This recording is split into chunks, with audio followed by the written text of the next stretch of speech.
All right, so in this video, I'm gonna show you guys how to make these viral 5-in-1 cinematic reels the quickest way I know how, and that's with Davinci Resolve. So the first thing that you're gonna wanna do is actually choose the number of clips that you want in the video and how long you want the video to be. So grab all of your clips. In my case, I'm going to pick 5 and then layer them all on top of each other in the timeline.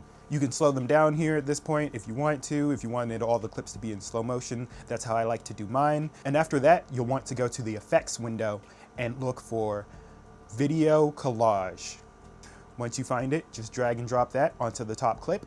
And here is where we're gonna make this effect come together. Now you're gonna see that it's going to default to create background, and you'll want to switch that to create tile. Once you've done that, you're going to want to change the number of columns to 1 and the number of rows to 5. Or if you're doing less than that, it needs to match how many clips you have in your timeline.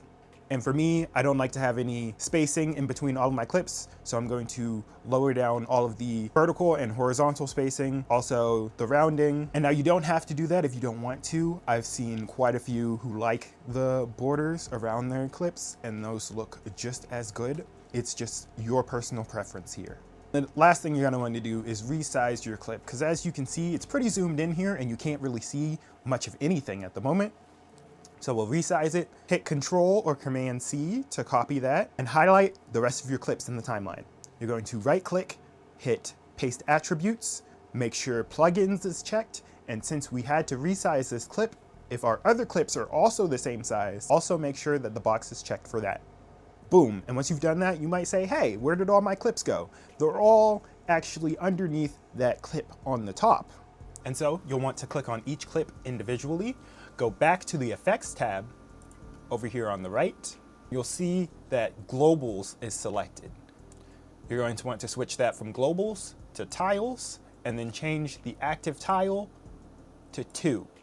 And now you can see it below the other one, and you'll just go and repeat that process with the rest of your clips, going tile 3, tile 4, and in my case, tile 5. And at this point, if you need to color grade, you can color grade your clips individually or place a adjustment layer over them and grade them that way.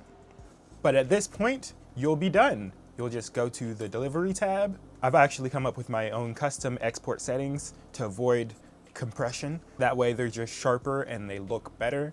And hit Add to Render Queue and render. Anyway, I hope you guys enjoyed that video. If you guys have any questions, let me know them down in the comments, and I will see you guys in the next video.